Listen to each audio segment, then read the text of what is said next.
This GTO is a seriously desirable car, and Mike has managed to find us one in surprisingly good condition. So my challenge now is to take a car that's pretty good with a few foibles and actually transform it into something that's absolutely outstanding. Trouble is, if we take a wrong turn, there are thousands of GTO fans out there who might disagree with what we've done, and of course that means we won't get the profit Mike is hoping for. The first thing I want to tackle is the GTO's cooling system, which, despite the previous upgrades, Mike reckons isn't up to scratch. It's got to be right. For one, we're hunting big bucks for the GTO, and secondly, if there is a problem, it can seriously affect the life of the engine. I check under the bonnet to look for anything out of place. Well, no sign of any obvious leaks, so time for a test drive.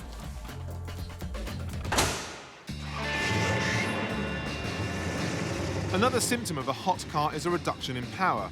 I'm not sure ours is suffering from that, but after half an hour of driving around at a mixture of speeds, the temperature gauge climbs to 230 degrees Fahrenheit and stays there, despite the fans being on and the air being cool. It really should be 50 degrees lower. Once it's really warm, it takes ages to cool down. Now, if you were using this car occasionally, it might be annoying, but kind of okay. But we need a solution that's going to last a lot longer than that. And bear in mind, once we install that air conditioning, it's going to run even hotter still. So something definitely has to be done.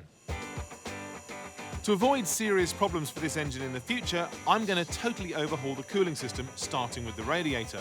So first, I strip out all the old kit and I drain out the fluid, which looks reassuringly new. Once the hoses are removed, I use a glove to stop dirt and grime entering the rest of the system. On the way, I find a possible culprit for the duff steering. This box is leaking like crazy, which is never good news. I'll hand that over to Mike and perhaps he can help sort that out. Any DIYer could strip a cooling system like this. It's a few clips, bolts, and some common sense. I looked online for an uprated rad suitable for this car, but most will not occupy exactly the same cavity, and also the hose positions may well be different, so it's not ideal. The way around that is to go bespoke.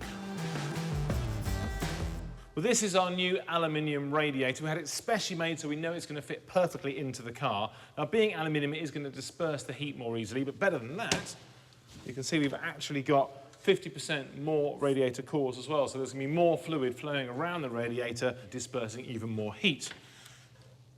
And the last little thing here, we've got these two fans, they're separately wired, so one will come on when the engine gets to a certain temperature. The second fan is going to come on once the air conditioning is turned on, because of course that generates more heat. Now this setup isn't cheap at a cool $1,300, but it's definitely going to be worth every cent. There's no point having all that extra cooling capacity if the rest of the system doesn't function. I need to know the cooling kicks in at the right time, and so I check the thermostat, which controls water flow around the engine. Just undoing the last bolt for the thermostat housing. Have a look inside. Okay, that's interesting. Somebody's actually knobbled the thermostat.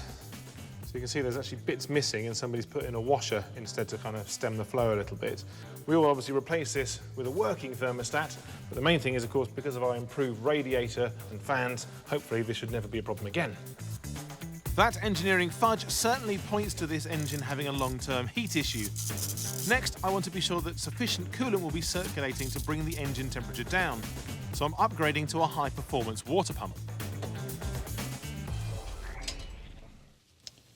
I'm just making sure before I put the new pump and gasket in position that the old surface, or the pump surface, is absolutely super-duper clean. Whenever you're replacing a part that contains fluid, always use a new gasket and sealant to make sure that it stays watertight.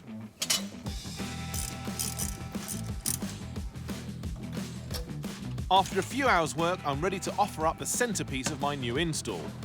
I'm just going to trial fit our lovely new radiator. Even though we know it's supposed to fit, it's always nice just to be absolutely sure.